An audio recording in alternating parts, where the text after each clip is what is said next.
Redenção do Espírito.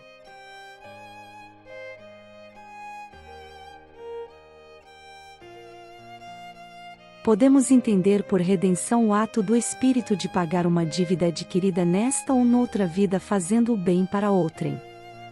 É emocionante quando um espírito que praticou o mal passa a praticar o bem, começando pelos atos mais básicos e pequenos e indo aos maiores e mais elevados. Todos os espíritos, sem exceções, têm essa oportunidade. A oportunidade de se redimir, de se salvar, porém se faz necessário merecer, e para merecer é preciso se arrepender sincera e profundamente e querer a mudança, pois sem a mudança, não há redenção. E a redenção do espírito só é possível com a lei de reencarnação, pois ainda somos espíritos preguiçosos e muitas vezes não queremos a mudança, não queremos sair da zona de conforto. Devemos lembrar, no entanto, que apenas Deus é perfeito. Nós espíritos estamos sujeitos a mudanças, a transformações. Basta pensarmos em como éramos 10 anos atrás. O que mudou dentro de nós nesse tempo? Éramos crianças? Estávamos casados? Não tínhamos cicatrizes aparentes ou emocionais? Quanta coisa passou nesse período! Agora, se pensarmos no quanto mudamos de uma encarnação para outra, será que conseguimos pagar as dívidas pendentes? Conseguimos ajudar aquele amigo necessitado? Deixamos de ser um filho rebelde? Estamos em condições de sermos úteis para ajudar na criação divina? No versículo 11 do capítulo 33 de Ezequiel, já nos dizia que Deus não quer que sejamos maus e sim que sejamos bons, e para isso devemos nos converter em seres dignos de serem chamados de bons. Dize-lhes: vivo eu, diz o Senhor Deus, que não tenho prazer na morte do ímpio, mas que o ímpio se converta do seu caminho, e viva. Convertei-vos dos vossos maus caminhos, pois, por que razão morrereis, ó casa de Israel? Mas como podemos nos converter em seres bons? Como pode um espírito mau se tornar um bom espírito? Tudo começa pela redenção, quando o espírito se arrepende dos atos cometidos e deseja se modificar, ser alguém melhor. Vejamos o exemplo de Jacques Latour, que começou seu processo de redenção com o arrependimento sincero de todos os seus atos e desejando do fundo de seu ser a mudança. Diz o espírito de Latour: eu sofro por causa desse arrependimento, que me demonstra a extensão dos meus crimes. Aí está um pensamento profundo. O espírito só compreende a gravidade dos seus malefícios depois que se arrepende. O arrependimento acarreta o pesar, o remorso, o sentimento doloroso, que é a transição do mal para o bem, da doença moral para a saúde moral. É para se furtarem a isso que os espíritos perversos se revoltam contra a voz da consciência, como doentes que repelem o remédio que os há de curar. E assim procuram iludir-se, aturdir-se e persistir no mal. Latour chegou a esse período em que se extingue o endurecimento, acabando por ceder, entra-lhe o remorso pelo coração, o arrependimento o assedia e, compreendendo o mal que fez, vê a sua degradação e sofre por ela. Eis porque ele diz: sofro por causa desse arrependimento. Na precedente encarnação, ele devia ter sido pior que na última, visto que, se tivesse arrependido como agora, melhor lhe teria sido a vida subsequente. Esse pequeno trecho tirado do livro O Céu e o Inferno, onde Kardec faz um estudo sobre o caso de Latour, vemos o quanto esse espírito se arrepende de seus atos e o processo que teve que tomar até o arrependimento. E em sua comunicação, depois de longas sessões mediúnicas, vemos o começo de seu processo de redenção, o quanto ele é grato por poder pagar pelos seus atos e o quanto ele deseja uma nova chance de ser melhor, de poder fazer o bem para aqueles em quem praticou o mal e o quanto quer ajudar aqueles que ainda o praticam, para que não sofram como ele veio a sofrer. Nada mais receeis de mim, que estou tranquilo, em que pese ao sofrimento porque estou passando. Vendo o meu arrependimento, Deus teve compaixão de mim. Agora sofro por causa desse arrependimento, que me demonstra a enormidade dos meus crimes. Bem aconselhado na vida, eu não teria nunca praticado todo esse mal, mas, sem repressão, obedeci cegamente aos meus instintos. Se todos os homens pensassem mais em Deus, ou, antes, se nele acreditassem, essas faltas não seriam cometidas. Falha é, porém, a justiça dos homens, de uma falta muita vez passageira leva o homem ao cárcere, que não deixa de ser um foco de perversão. Daí sai ele completamente corrompido pelos maus exemplos e conselhos. Dado porém que a sua índole seja boa e forte para se não corromper, ainda assim, de lá saído, ele vai encontrar fechadas todas as portas, retraídas todas as mãos, indiferentes todos os corações. Que lhe resta, pois? O desprezo, a miséria, o abandono e o desespero, se é que o assistem boas resoluções de se corrigir. Então a miséria o leva aos extremos e é então tomado de desprezo pelo semelhante, vem a odiar e perde a noção do bem e do mal, porque, não obstante as suas boas intenções, se encontra repelido. Para angariar o necessário, rouba, mata às vezes, e depois o executam. Meu Deus, ao ser presa novamente das minhas alucinações, sinto que a vossa mão se estende por sobre mim, sinto que a vossa bondade me envolve e protege. Obrigado, meu Deus. Na próxima existência empregarei toda a minha inteligência no socorro aos desgraçados que sucumbiram, a fim de lhes evitar a queda. Obrigado a vós que não desdenhais de comunicar comigo, nada receeis, pois bem o vedes, eu não sou mau. Quando pensardes em mim, não vos figureis o meu retrato pelo que de mim vistes, mas o de uma alma angustiada que agradece a vossa indulgência. A Deus, evocai-me ainda e orai a Deus por mim. Latour. É explicado na questão 975, do Livro dos Espíritos, o que aconteceu com Latour no seu processo de arrependimento e súplica por corrigir suas faltas. Questão 975. Os espíritos inferiores compreendem a felicidade do justo? Sim, e isso lhes é um suplício, porque compreendem que estão dela privados por sua culpa. Daí resulta que o espírito, liberto da matéria, aspira à nova vida corporal, pois que cada existência, se for bem empregada, abrevia um tanto a duração desse suplício. É então que procede a escolha das provas por meio das quais possa expiar suas faltas. Porque, ficais sabendo, o espírito sofre por todo o mal que praticou, ou de que foi causa voluntária, por todo o bem que houvera podido fazer e não fez e por todo o mal que decorra de não haver feito o bem. Para o espírito errante, já não há véus. Ele se acha como tendo saído de um nevoeiro e vê o que o distancia da felicidade. Mas sofre então, porque compreende quanto foi culpado. Não tem mais ilusões, vê as coisas na sua realidade. Na erraticidade, o espírito descortina, de um lado, todas as suas existências passadas e de outro, o futuro que lhe está prometido e percebe o que lhe falta para atingi-lo. É qual viajor que chega ao cume de uma montanha, vê o caminho que percorreu e o que lhe resta percorrer, a fim de chegar ao fim da sua jornada. Também podemos encontrar no Evangelho segundo o Espiritismo, capítulo 12 Amai os vossos inimigos, item 12, uma comunicação de Santo Agostinho, onde ele fala sobre a justiça divina para com aqueles que desobedecem às leis de Deus, a lei de amor. Santo Agostinho, Paris, ano de 1862, item 12.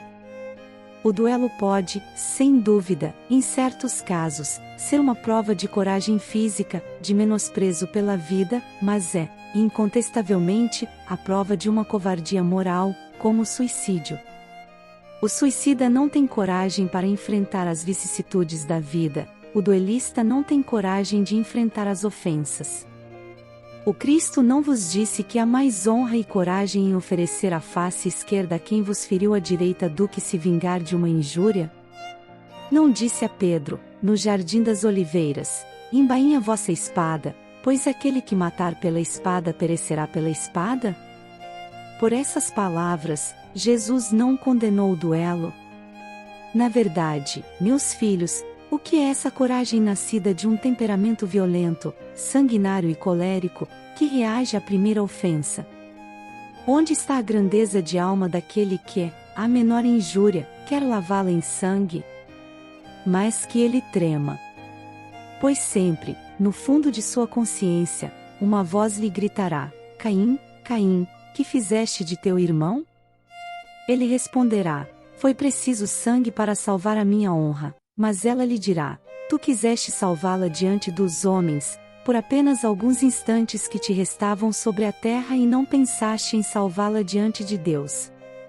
Pobre louco! Quanto sangue lhe pediu o Cristo por todas as ofensas que ele recebeu? Não apenas o feriste com os espinhos e a lança, mas ainda, em meio à sua agonia, ele ouviu as zombarias insultantes. Que reparação, depois de tantos ultrajes, ele vos pediu? O último gemido do cordeiro foi uma prece pelos seus algozes. Ah! Como ele, perdoai e orai por aqueles que vos ofendem. Amigos, lembrai-vos deste preceito: amai-vos uns aos outros, e então, ao golpe do ódio respondereis com um sorriso, e ao ultraje com o perdão. O mundo, sem dúvida, se erguerá furioso e vos tratará como covardes.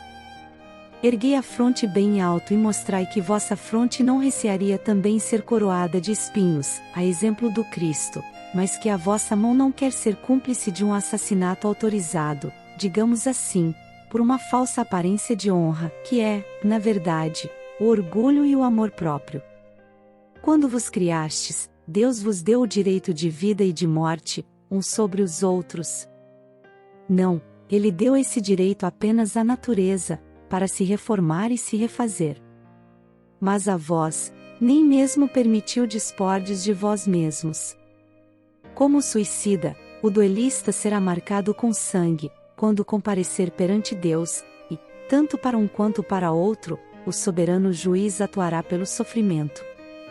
Se ameaçou com a sua justiça aqueles que dizem raça aos seus irmãos, quanto mais não será severa a pena para aquele que aparecer diante de Deus com as mãos maculadas pelo sangue de seu irmão. Para exemplificar o caminho da redenção do Espírito, onde, depois do arrependimento, expiamos as faltas cometidas e dívidas adquiridas anteriormente numa nova encarnação. E para melhor compreender, traremos a história do espírito de Max. Max, o mendigo. Em 1850, numa vila da Baviera, morreu um velho quase centenário, conhecido por Pai Max. Por não possuir família, ninguém lhe determinava a origem.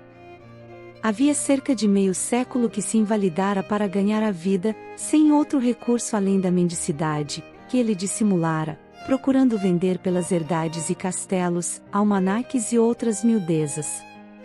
Deram-lhe a alcunha de Conde Max e as crianças o chamavam somente pelo título, circunstância esta que o fazia rir sem agastamento. Por que esse título? Ninguém saberia dizê-lo. O hábito sancionara.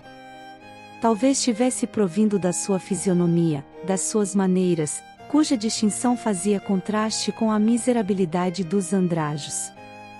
Muitos anos depois da morte, Max apareceu em sonho à filha do proprietário de um castelo em cuja estrebaria era outrora hospedado, porque não possuía domicílio próprio. Nessa aparição, disse ele, agradeço terdes-vos lembrado do pobre Max nas vossas preces, porque o Senhor as ouviu. Alma caritativa, que vos interessastes pela pobre mendigo, já que quereis saber quem sou, vou satisfazer-vos, ministrando, ao mesmo tempo e a todos, um grande ensinamento. E fez-lhe um grande relato, pouco mais ou menos nestes termos. Há cerca de século e meio era eu um dos ricos e poderosos senhores desta região, porém orgulhoso da minha nobreza. A fortuna imensa, além de só me servir aos prazeres, mal chegava para o jogo, para a libertinagem, para as orgias, que eram a minha única preocupação na vida.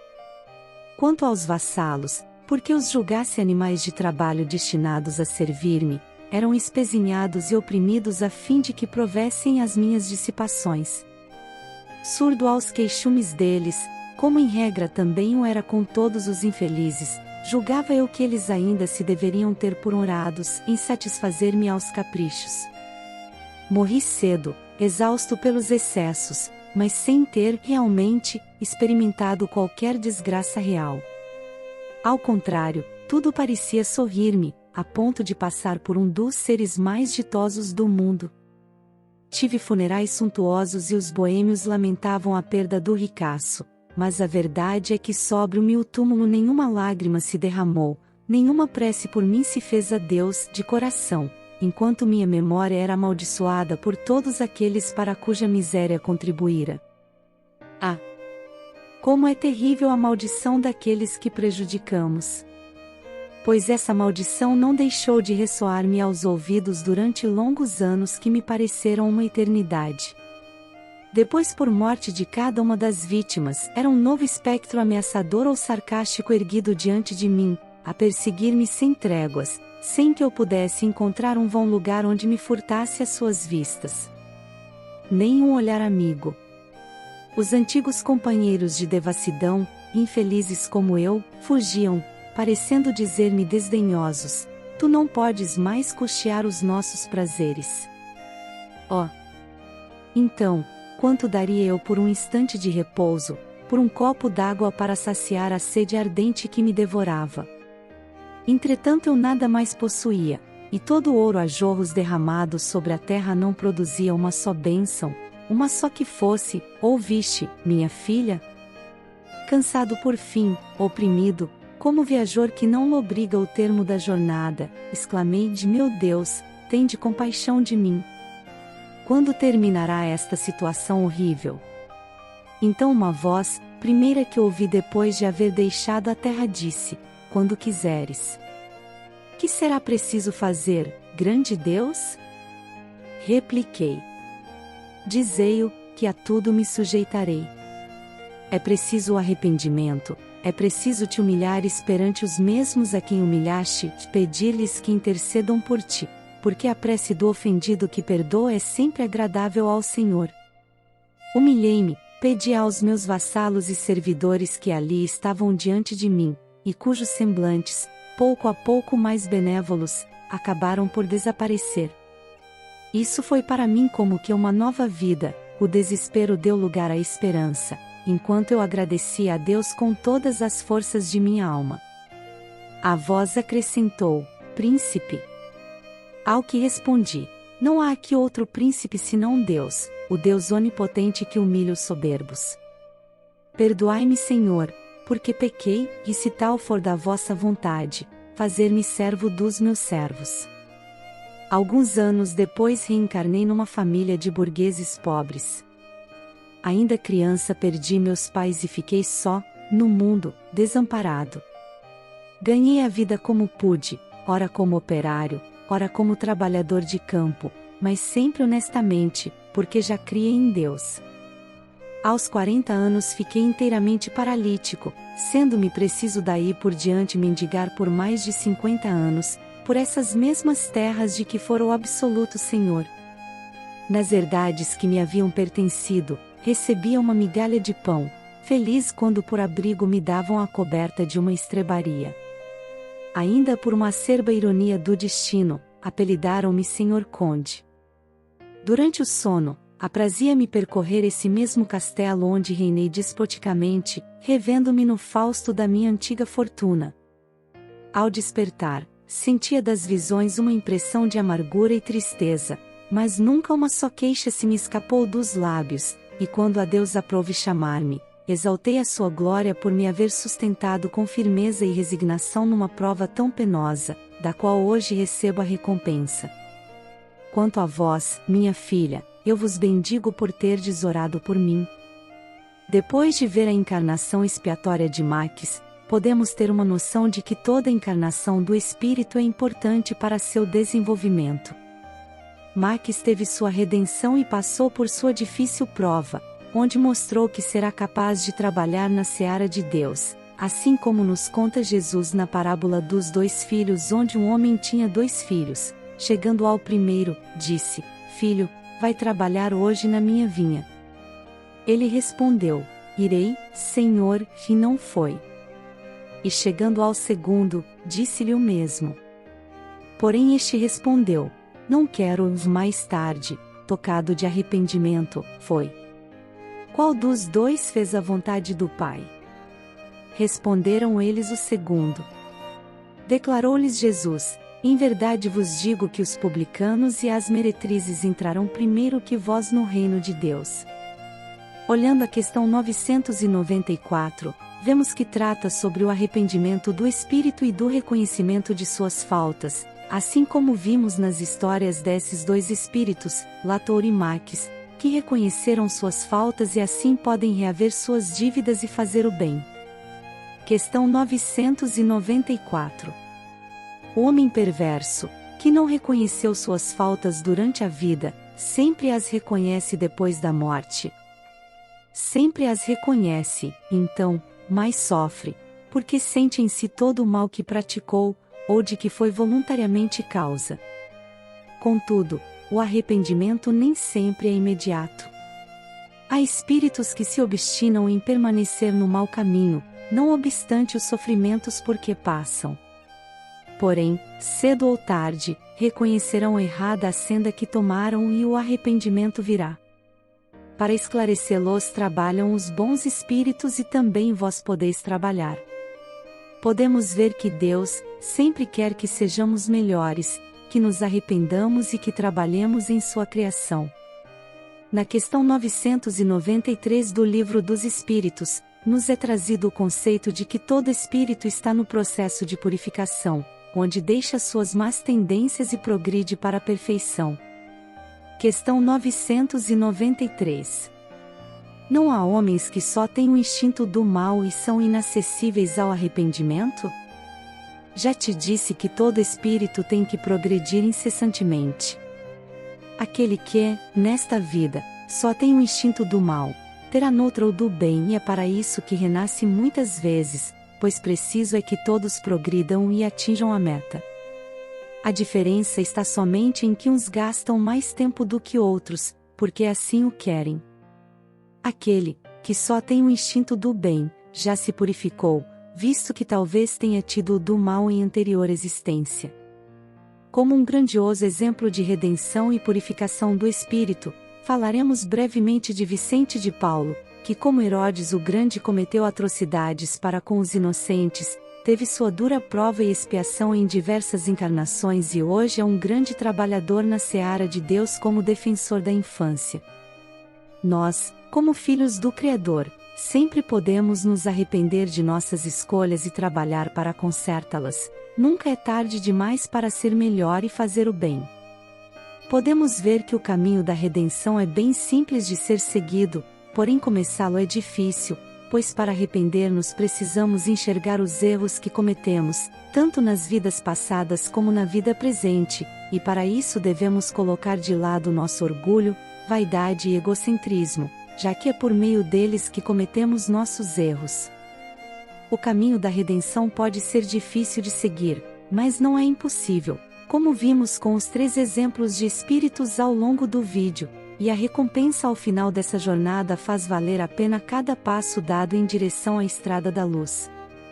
Precisamos, porém, deixar gravado em nossas mentes que só é possível a redenção com o trabalho no bem e o arrependimento sincero, pois Deus, nosso Pai, nos criou para atingirmos a perfeição. Num trecho tirado do Evangelho segundo o Espiritismo, veremos que nossa condição encarnatória sempre está ligada com nossas escolhas e que não devemos ceder às nossas vicissitudes nem ao nosso orgulho, egoísmo e vaidade. Capítulo 5 Bem-aventurados os aflitos, item 4. As vicissitudes da vida são de 2 espécies, ou, se preferirmos, têm 2 fontes bem diversas, que é importante distinguir. Umas têm sua causa na vida presente e outras, além desta vida. Remontando à fonte dos males terrenos, reconhecer-se-á que muitos são consequência natural do caráter e da conduta daqueles que o suportam. Quantos homens caem por sua própria falta? Quantos são vítimas de sua imprevidência, de seu orgulho e de sua ambição? Quantas pessoas arruinadas por falta de ordem, de perseverança, por má conduta ou por não terem limitado seus desejos? Quantas uniões infelizes, porque resultaram dos cálculos do interesse ou da vaidade, e com as quais nada tem a ver o coração? Quantos desentendimentos, quantas disputas funestas e inúteis ter-se-ia podido evitar com mais moderação e menos suscetibilidade? Quantas doenças e enfermidades são a consequência da intemperança e dos excessos de todo gênero? Quantos pais são infelizes com seus filhos, por não terem combatido as suas más tendências desde o princípio? Por fraqueza ou indiferença, deixaram que se desenvolvessem neles os germes do orgulho, do egoísmo e da tola vaidade, que ressecam o coração e mais tarde, colhendo o que semearam, admiram-se e se afligem com a sua falta de respeito e a sua ingratidão. Que todos os que têm o coração ferido pelas vicissitudes e decepções da vida interroguem friamente a sua consciência.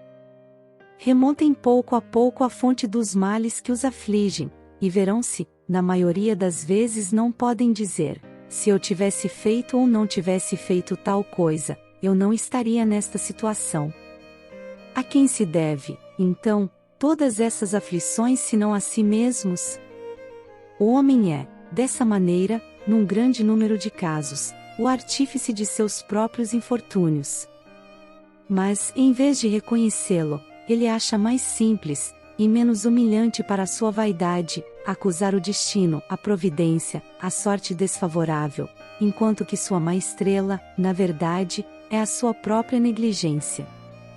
Os males dessa natureza formam, certamente, um número considerável das vicissitudes da vida. O homem os evitará, quando trabalhar para o seu aperfeiçoamento moral e intelectual. Após termos todos esses exemplos de espíritos que se arrependeram de suas faltas e crimes e seguiram para o caminho de luz, encerraremos com uma prece retirada do Evangelho segundo o Espiritismo para nós que ainda estamos em estágio de sofrimento e ainda nos encontramos em nossas duras provas. Evangelho segundo o Espiritismo capítulo 28. Pelos sofredores que pedem preces, item 66. Nós oramos a Ti, Senhor, derramai sobre todos aqueles que sofrem, seja no espaço, como espíritos errantes ou entre nós, como espíritos encarnados, as graças de Teu amor e Tua misericórdia. Tem piedade pelas nossas fraquezas. Tu nos fizeste falíveis, mas nos deste a força para resistir ao mal e vencê-lo. Que a Tua misericórdia se estenda sobre todos os que não conseguiram resistir às más tendências e são ainda arrastados para o mau caminho. Que os bons espíritos os envolvam. Que a Tua luz brilhe aos seus olhos e que, atraídos pelo Teu calor vivificante, eles venham a se prostrar aos Teus pés, arrependidos e submissos. Nós Te rogamos igualmente, Pai de misericórdia, por aqueles nossos irmãos que não tiveram forças para suportar suas provas terrenas. Deixe-nos um fardo para carregar, Senhor, e só devemos depositá-lo aos Teus pés, mas nossa fraqueza é grande e a coragem nos falta algumas vezes pelo caminho. Tem piedade destes servidores indolentes que abandonaram a tarefa antes da hora. Que a Tua justiça os poupe e permita aos Teus bons espíritos levar-lhes o alívio, as consolações e a esperança no futuro. A visão do perdão fortifica a alma.